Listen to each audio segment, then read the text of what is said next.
नमस्कार. आज अतिशय एक महत्त्वाच्या विषयावरती बोलण्यासाठी मी इथे आलेलो आहे. तर विषय आपण असा निवडला आहे की बाबासाहेब आंबेडकरांनी जो बौद्ध धर्म निवडला, तो बौद्ध धर्म आजच्या तारखेला सर्वात जवळ कुठल्या धर्माचे आहे, म्हणजे याची जी शिकवण आहे, याचा जो आध्यात्मिक भाग आहे, तो कुठल्या धर्माच्या जवळ आहे, याची आपण आज थोडीशी, म्हणजे माझ्या बुद्धीने जे काही मी आकलन केलेले आहे त्याप्रमाणे आपण, म्हणजे मी तुमच्याशी काही गोष्टी शेअर करणार आहे. तर काही गोष्टी तुम्हाला याच्यातल्या जर नाही पटल्या तर कृपया त्याच्यावरती मला टिप्पणी करून सांगा कमेंट बॉक्समध्ये की नेमकं काय, जर मी कुठे माझे व्ह्यूज कुठे तुम्हाला चुकीचे वाटत असतील तर. सर्वप्रथम गेले काही दिवस मी बाबासाहेबांचं जे काही साहित्य आहे, त्यांनी जे लिहिलेलं आहे, त्याच्यातले थॉट्स ऑन पाकिस्तान आणि writings and speeches of doctor Babasaheb Ambedkar, हे असे काही मटेरियल जे मला उपलब्ध होतं त्याचं मी थोडंसं अध्ययन केलं आणि त्याच्यावरून मला जे जाणवलं त्या आधारावरती सर्वप्रथम मी हा तुमच्याबरोबर व्हिडिओ करतो. भगवान बुद्ध आणि त्यांचा जो धर्म आहे, त्या भगवान बुद्धांच्या धर्माचा अभ्यास मी गेले 25 वर्ष करतोय. त्यामुळे बुद्ध आणि त्यांची शिकवण आणि त्याचा मी स्वतः अनुभवाच्या गोष्टी त्या बोलतोय आणि बोलणार आहे. तर बाबासाहेब आंबेडकरांना रायटिंग्स आणि स्पीचेस याच्या 17व्या व्हॉल्यूममध्ये पार्ट 3 मध्ये सर्वात पहिले जे बाबासाहेबांनी लिहिलेलं आहे ते इंग्लिशमध्ये मी तुम्हाला पहिले वाचून दाखवतो की positively my social philosophy may be said to be enshrined in 3 words: liberty, equality and fraternity. Let no one however say that I have borrowed my philosophy from French Revolution. I have not. My philosophy has roots in religion and not in political science. I have derived them from the teachings of my master, the Buddha. In this philosophy, liberty and equality had a place. But he added that unlimited liberty destroyed equality and absolute equality left no room for liberty. In his philosophy, law had a place only as a safeguard against the breaches of liberty and equality, but he did not believe that law can be a guarantee for breaches of liberty or equality. He gave the highest place to fraternity as the only real safeguard against the denial of liberty or equality, or fraternity, which has another name for brotherhood or humanity, which was again another name for religion. थोडक्यात बाबासाहेब 3 महत्वाच्या मुद्द्यांवरती आत्ता बोलत आहेत, जे म्हणजे की स्वातंत्र्य, समानता आणि बंधुत्व. या 3 गोष्टी त्या काळात जो काही ज्या पद्धतीने सनातन धर्म आणि प्रत्येक धर्माचे जे अधिकारी असतात ते ज्या पद्धतीने त्याला समाजासमोर ठेवत होते, त्याच्यामध्ये या 3 गोष्टींची त्यांना उणीव भासली की ह्या 3 गोष्टी बोलल्या जात नाहीयेत. समानतेबद्दल बोललं जात नाहीये, स्वातंत्र्यतेबद्दल बोललं जात नाहीये आणि बंधुत्वाचा भाव नाहीये. मग स्वातंत्र्य, समानता आणि बंधुत्व हे खूप चिंतन केल्यानंतर, खूप महत्वाचा विषय, खूप चिंतन केल्यानंतर त्यांना ते जाणवलं ते भगवान बुद्धांच्या शिकवणीमध्ये. एकमेव बौद्ध धर्म त्यांना असा वाटला की हा धर्म माझ्या समाजाला समानता देऊ शकतो, हा धर्म माझ्या समाजाला स्वातंत्र्यता देऊ शकतो आणि बंधुत्वही देऊ शकतो. पण स्वातंत्र्याचा जे अंडरस्टँडिंग आहे लोकांची, ते स्वातंत्र्य स्वैराचारात बदलायला खूप वेळ लागत नाही आणि ते स्वातंत्र्य स्वैराचारात बदलू नये म्हणून त्यांना रिलिजन किंवा अध्यात्माची गरज भासली.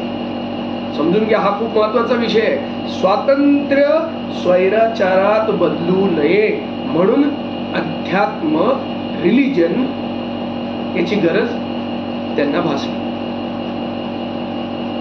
कबीरांची एक ठिकाणी मी त्यांची एक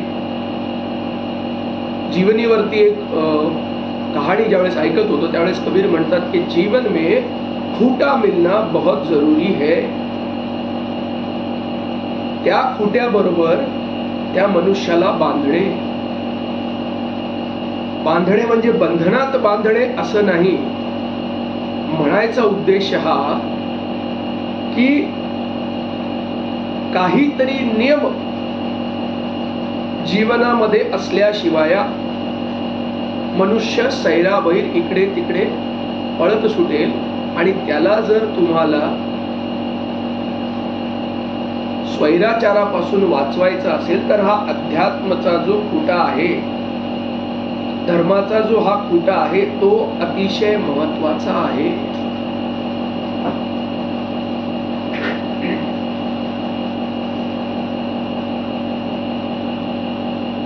अध्यात्म जे भगवान बुद्धांनी शिकवलं त्या अध्यात्मामुळे हा जो अस्पृश्य आपण ज्याला म्हणतो, त्या काळात ज्यांना म्हणायचे, त्या लोकांना समानता देण्यासाठी भगवान बुद्धांनी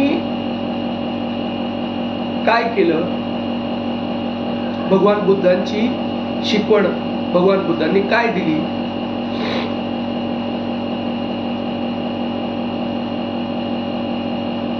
अविद्या पासून विद्येकडे जाणं.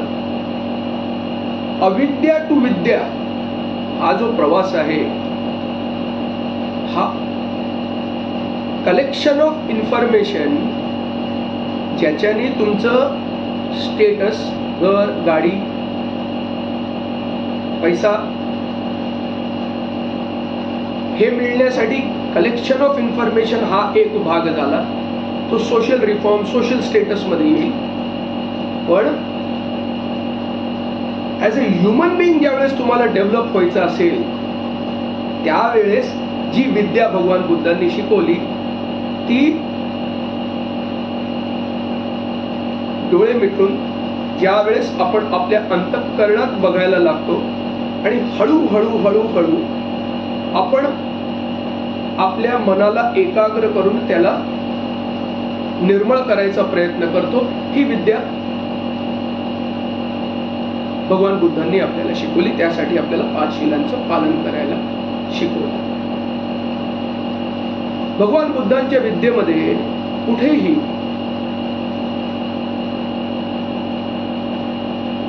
कुणाला मारकाट करून त्याला जबरदस्तीने बौद्ध बनवा असं केलेलं एक उदाहरण मला दाखवून द्या.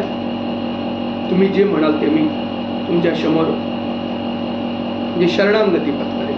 तुम्ही जे म्हणाल ते मी करायला तयार राहील. असं एकही उदाहरण तुम्हाला मिळणार नाही.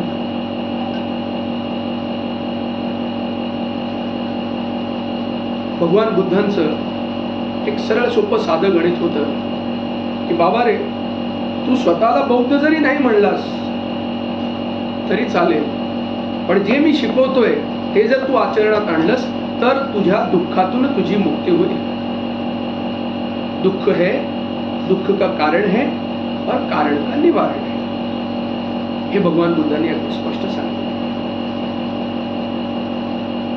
दुसरा जवळचा जो धर्म आहे तो आहे सनातन धर्म, सिख धर्म, जैन धर्म, जो अगदी बौद्ध धर्माच्या सर्वात निकट कुठले धर्म असतील तर हे धर्म आहेत. पण इस्लाम सर्वात निकटचा धर्म आहे का तर नाही. भगवान बुद्धांच्या शिकवणीमध्ये, सनातन धर्माच्या, जैन धर्माच्या आणि सिख धर्माच्या शिकवणीमध्ये कुठेही काफिर किंवा जो बौद्ध धर्माला, सनातन धर्माला, सिख धर्माला जर मानणारा नसेल तर त्याला काफिर म्हणा. त्याच्याशी जर बंधुत्वाचे भाव तुमचे निर्माण करायचे असतील तर तो इस्लाम त्यांनी स्वीकारला पाहिजे. भगवान बुद्धांची तर इथे ही पण अपेक्षा नव्हती की तुम्ही स्वतःला बौद्ध म्हणा. तुम्ही बौद्ध नाही म्हणलात तरी सुद्धा जी शिकवण मी दिलेली आहे ते जर तुम्ही आचरणात आणलं तर तुम्ही तुमच्या दुःखातून मुक्त व्हाल. पण बाबासाहेब आंबेडकरांनी जो निर्णय घेतला की बौद्ध धर्म स्वीकारणं हा गरजेचंच होतं त्यावेळेस, त्याच्याशिवाय त्या समाजाला ज्या या 3 गोष्टी होत्या की समानता, न्याय, स्वातंत्र्यता आणि बंधुत्वता हा भावच निर्माण झाला नसता. त्यामुळे योग्य निर्णय होता. आज मी त्या गोष्टीचं मी तर समर्थन करतो. माझ्या जे काय अल्पबुद्धीला, अल्पमतीला जे काय पडतं त्याच्यावरती मी हे सगळं बोलतो. हे सगळे हे जे 4 धर्म जे मी तुम्हाला 4-5 धर्म जे काय मी सांगितले, हे सगळे धर्म यांचा जो प्लॅटफॉर्म आहे की नाही, ज्याच्यावरती उभं राहून हे सगळं बोलतायत, आधार जो आहे की नाही तो आधार आहे अनुभूती.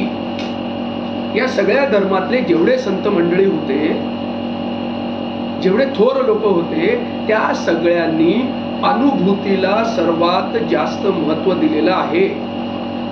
कोणीतरी येऊन भगवान बुद्धांच्या कानात सांगितलं की बाबा गौतमा हे हे हे हे तू लोकांना सांग आणि लोकांनी हे हे हे अवलंबलं पाहिजे, असं कुठेही झालं नाही. भगवान बुद्ध स्वतः तपले, अनुभव घेतला की माझं मन कुठे अडकलेलं आहे आणि त्या मनाला त्या दुःखातून मुक्त करण्यासाठी अनिच्छावत संखारा उत्पादवय धम्मिनो उपजित्वा निरुज्जंती ते संगूप समो सुखो. काय म्हणतात बुद्ध की एक एक संस्कार ज्यावेळेस उत्पन्न होतात, मी डोळे भेटून बसल्यानंतर ते उत्पन्न झालेले संस्कार मी त्यांच्याकडे प्रतिक्रिया न करता बघतो, ते उत्पन्न होतात आणि नष्ट होतात. हे भगवान बुद्धांनी अनुभवलेलं आहे आणि त्या अनुभूतीच्या जोरावरती भगवान बुद्ध हे म्हणतात.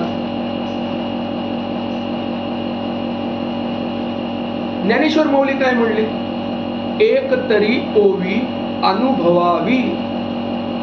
वेद काय म्हणतात, बरं वेदाच्या खोलात मी कुठल्याही तत्वज्ञानाच्या पार खोलात जाऊन तत्वज्ञान सांगणं हा माझा हेतू नाही. साधं 2 धर्म, कुठले धर्म जवळ आहेत, कुठल्या धर्मांचा पाया जो आहे तो एक आहे, एवढंच फक्त सांगण्याचा मी प्रयत्न करतोय. तर वेद याचा अर्थच काय, अनुभव. डिक्शनरी मध्ये शोधायची पण गरज नाही, गुगल करायचं. वेदना, दुःखद वेदना, सुखद वेदना.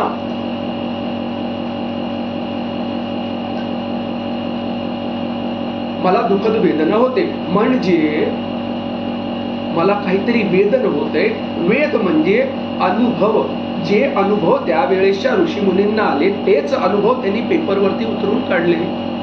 त्यांनाही कोणी देव सांगायला आला नाही की अरे बाबा हे असं लिही, हे असं लिही, आणि ते त्यांनी लिहिलेलं नाहीये. त्यांनी जो अनुभव घेतला तो अनुभव त्यांनी आपल्या बरोबर शेअर केलेला आहे. थापियान जाई कित्तान होई, आपोआप निरंजन सोई. हे नानकजी म्हणतात की काही इम्पोज केलं जाऊ शकत नाही, करून काही होत नाही.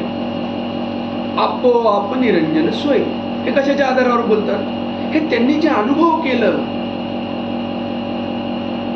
त्याच्या आधारावरती हे सगळं त्यांचं बोलणं चाललेलं आहे. म्हणजे काय, महावीर असतील, महावीरांनी देखील महावीर झालेच यामुळे, कारण त्यांनी जे आपले मनातले दुर्गुण आहेत त्या दुर्गुणांवरती ज्यांनी विजय मिळवला. अरे बाहेरच्या शत्रूंवरती तर आपण विजय मिळवतो, पण जो अंतःकरणाला दुःखी करणारा, कष्टी करणारा जो शत्रू आहे त्याच्यावरती ज्यांनी विजय मिळवला तो महावीर. ज्यांनी बाहेरच्या शत्रूंवरती विजय मिळवला तो वीर, आणि ज्यांनी बाहेरच्या शत्रूंवर सकट स्वतःच्या शत्रू अंतःकरणातल्या शत्रूंवरती ज्यांनी विजय मिळवला तो महावीर. मग अंतःकरणाच्या शत्रूंवरती त्यांनी विजय कसा मिळवला? अध्यात्म, अनुभव, ह्या अनुभूतीच्या जोरावरती. मग अनुभूतीच्या जोरावरती बाकीचे धर्म बोलतात का? म्हणजे मग ते इस्लाम किंवा ईसाई धर्म असेल हे अनुभूतीच्या आधारावरती बोललं जातं का? नाही बोललं जात. ते चांगले किंवा वाईट याच्यावरती आता मला टिप्पणी करायची नाहीये, मला त्याच्यावरती बोलण्यात काही रुची नाहीये. मला सांगायचं काय की बौद्ध धर्म हा कुठल्या धर्मांच्या निकट आहे हे आपण समजून घेणं गरजेचं आहे.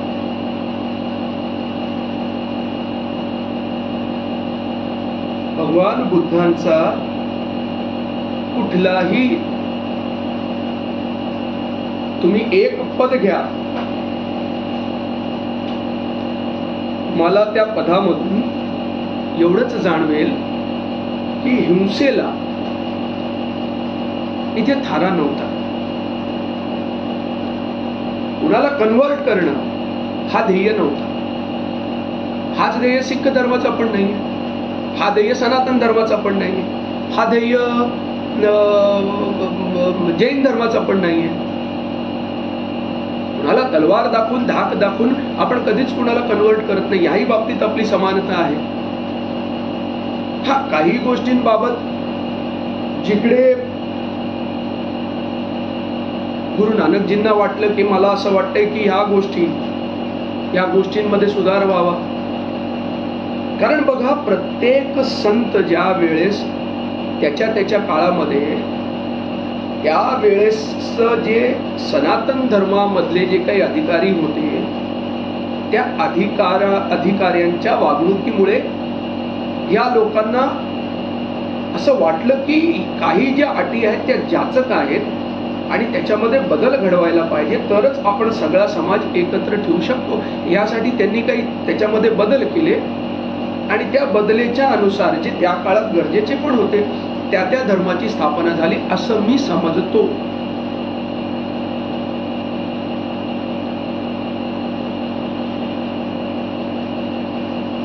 पण शील, चोरी, हत्या, नशा, पताबाई विचार हेच आपल्याला सनातन धर्म पण शिकवतं, हेच सिख धर्म पण शिकवतं, हेच जैन धर्म पण शिकवतं. समाधीचा अभ्यास, प्रज्ञेचा अभ्यास,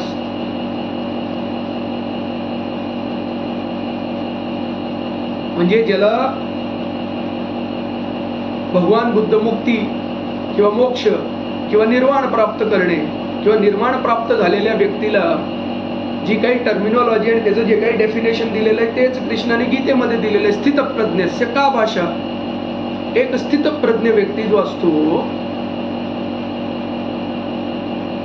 त्याचे काय गुण असतात, त्याचे काय लक्षण असतात.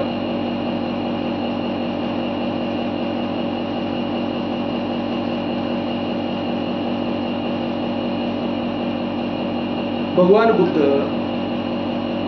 की तुम्ही 24 तास माझं नामस्मरण करत राहाल, माझं नाव घेत राहाल, त्याच्याने काय साध्य होणार आहे.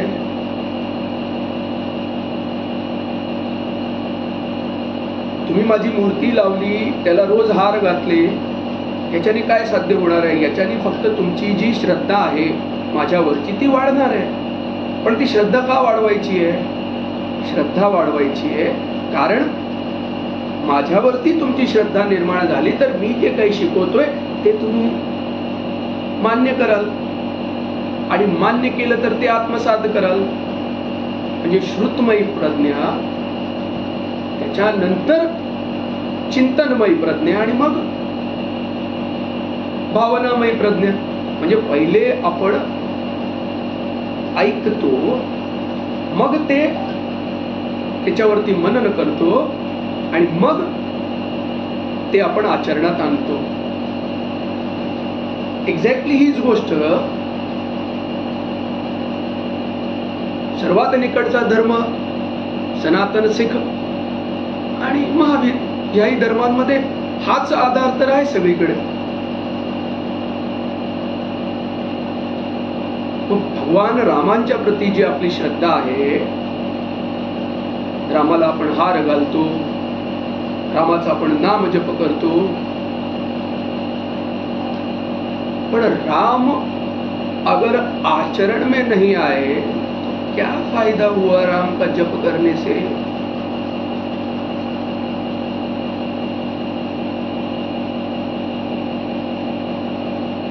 महावीर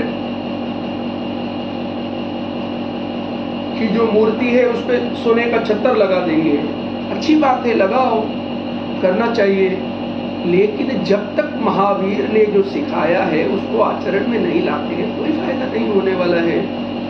सगळे धर्म हेच सांगतात. हे 4 धर्म जे आहेत,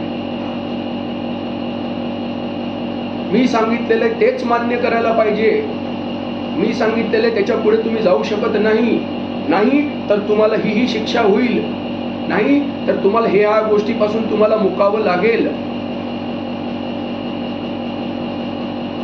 हे 4ही धर्म असं सांगत नाही.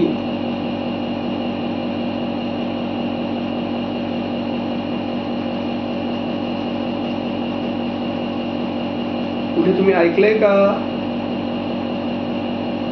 हा एकही धर्म असं सांगत नाही. भगवान बुद्ध अतिशय छोट्या छोट्या गोष्टींची मी उदाहरण देतो की एक माणूस त्यांच्याकडे आला आणि म्हणला की माझ्या वडिलांचा मृत्यू झालेला आहे आणि भगवान बुद्ध काहीतरी तुम्ही करा जेणेकरून भगवान बुद्ध माझ्या वडिलांना देवलोकात एंट्री मिळेल आणि तुम्ही काही केलं तर त्यांना परमनंट व्हिसाही मिळेल. भगवान बुद्ध म्हणले, अरे बाबा तू एक काम कर, 2 मडकी घेऊन ये, एकात तू भर आणि एकात दगड भर, घेऊन ये ती मडकी. आणि ती मडकी दोन्ही पाण्यात सोडायला लावली आणि आता म्हणले काठी घेऊन ये. त्या काठीने दोन्ही मडकी फोडली, तूप वरती तरंगत राहिलं, दगड खाली गेली. भगवान बुद्ध त्या माणसाला म्हणले एक काम कर, आता तुपाला वरती घेऊन ये, खाली घाल आणि दगडांना वरती घेऊन येतो. म्हटलं काय बोलताय भगवान बुद्ध, तुम्हाला एवढी छोटीशी गोष्ट समजत नाही. ते म्हणले काय रे, हेच की तूप पाण्यापेक्षा हलकं असतं, ते तरंगेल आणि दगड पाण्यापेक्षा जड असतं. ते म्हणले हीच तर गोष्ट मी सांगण्याचा प्रयत्न करतोय की आयुष्यभर तू माझ्या संपर्कात जरी राहिलास, माझ्या जीवर स्पर्श होईल इतक्या जवळ जरी रोज बसून राहिलास, पण मी जे शिकवले ते जर आचरणात आणलं नाही. रामही काय म्हणतो की रामनामाचा जप जप जप हा सुरुवात आहे, मनाला एकाग्र करण्यासाठी सुरुवात आहे, पण नंतर जोपर्यंत तुम्ही राममय होणार नाही तोपर्यंत तुमची मुक्ती नाही. आपल्याकडे तर काही हजारो वर्षांपासून ती म्हण प्रचलित आहे की आता तुझ्यात राम राहिला नाही. सचिन, राम राहिला नाही म्हणजे काय रे? रामाची काय मूर्ती, सॉरी मी जन्माला आलो त्यावेळेस काय रामाची मूर्ती फिट करून ठेवली होती की आता ती मूर्ती मी काढून टाकली, राम आता राहिला नाही? नाही, तुझ्यात राम राहिला नाही म्हणजे तुझ्यात ते आचरण आता रामासारखं राहिलेलं नाहीये. तू नशापता करतोस, तू वैविचार करतोस.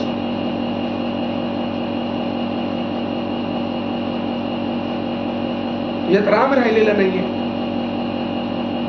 भगवान बुद्ध कधीच असं म्हणले नाहीत की देव नव्हते. जर अभिधम्म पिटक त्यांचं वाचलं तर अभिधम्म पिटकामध्ये भगवान बुद्ध देवलोकात जाऊन देवलोकांना मार्गदर्शन करतानाचा उल्लेख आहे. फक्त त्यांचं जे म्हणणं आहे ते अगदी सोपं आहे की कोणीही, आणि त्यांचंच म्हणणं काय आहे, सगळे धर्म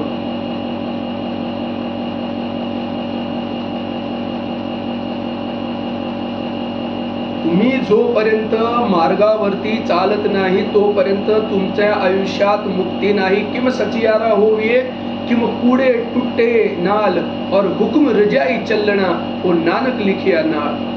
ज्याप्रमाणे माझ्या परमेश्वराचे आदेश होईल त्याप्रमाणे मी चाललं पाहिजे, म्हणजे माझ्या परमेश्वराला मी धारण करायला पाहिजे.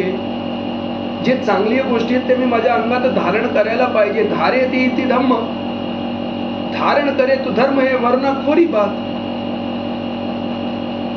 हे 4 धर्म आपल्याला या सगळ्या गोष्टी व्यवस्थित सांगायचा प्रयत्न करतात. आणि म्हणून यांची जी भूमी आहे ती भूमी एक आहे. एक भूमी म्हणजे मी फिजिकल लँडची गोष्ट नाही करते. भूमी म्हणजे जो आधार आहे या चारी धर्मांचा तो एक आहे.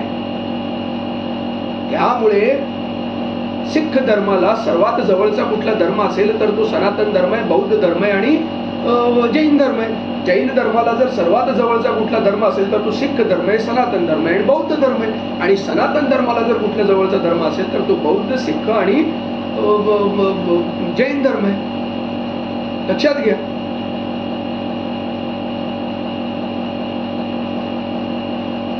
आपण एकामेकाबरोबर खूप व्यवस्थित जेल करतो कारण आपली शिकवण एकसारखी आहे.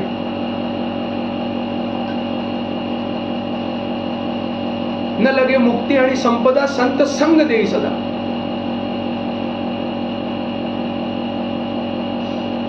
धम्मपद वाचा, त्याच्यामध्ये भगवान बुद्ध काय म्हणतात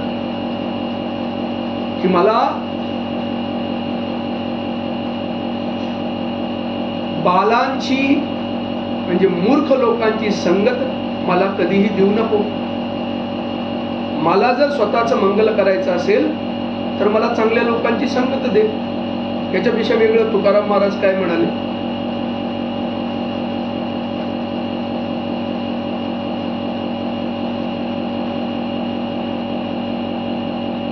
धम्मपदाचं सर्वात पहिलं पद मनोपभंगमा धम्मा मनोशेठा मनोमया मनसाच पदुड्डेन भासति वा करोति वा ततोनम दुःखम मन्वेति छाया ततोनम दुःखम मन्वेति चक्कम व वहतो पदम.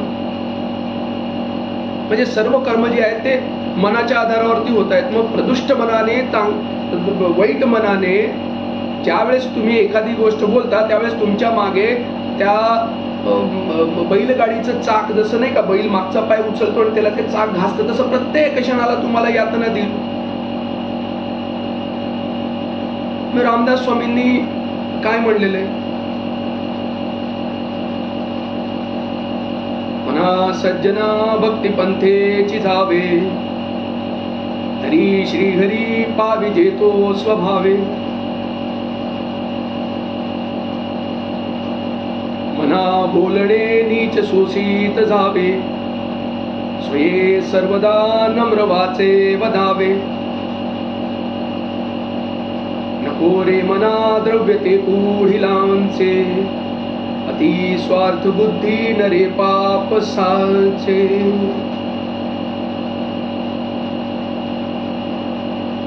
भगवान बुद्ध हेच सांगायचा प्रयत्न करतात. सब कुछ मनोमय है उपजित्वा निरुच्यन्ते ते संगभूत समुत्सुक. आपले चारही धर्म पुनर्जीवनावरती विश्वास ठेवतात. बाकीचे दोन्ही धर्म पुनर्जीवनावरती विश्वास ठेवत नाहीत. आपले चारही धर्म मात्र पुनर्जीवनावरती विश्वास पूर्ण ठेवतात.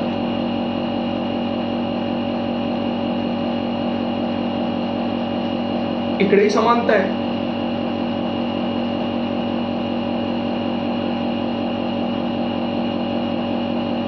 आध्यात्मिक दृष्ट्या जर बघितलं तर या चारही धर्मांमध्ये समानता बऱ्यापैकी आहे. थोड्याफार गोष्टी इकडे तिकडे आहेत, पण त्याही गोष्टी काळानुरूप त्याच्यामध्ये परिवर्तन होत गेलेलं आहे.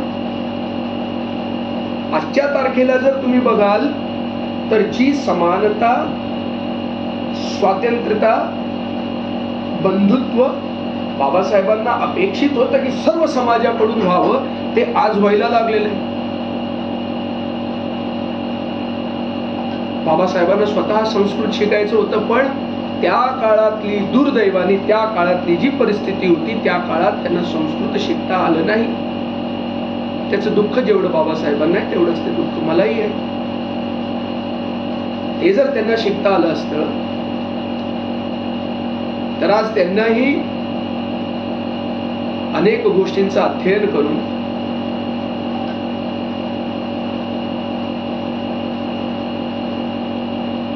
जे बंधुत्वाचा भाव त्यांना अपेक्षित होता कदाचित तो त्या गोष्टीतून घडून येऊ शकला असतं, पण ते घडलं नाही. तो दुर्दैव.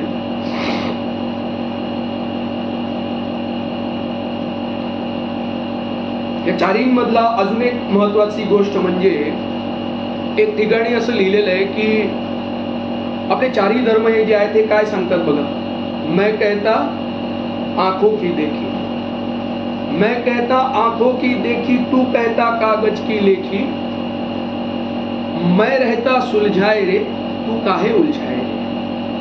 आपले चारही धर्म कुणीतरी काहीतरी लिहून ठेवलंय म्हणून आपण डोळे झाकून त्याचा स्वीकार करत नाही. आपले संतपुरुष, आपले देवी देवता याची मान्यता सुद्धा देत नाही. ते म्हणतात तुम्ही स्वतःच्या जीवनामध्ये अनुभव घेऊन बघा, तुम्ही स्वतःच्या जीवनात ते आणून बघा.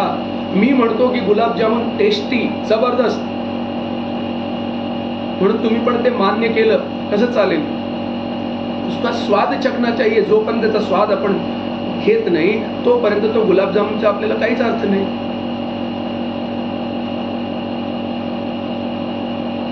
त्यामुळे थोडक्यात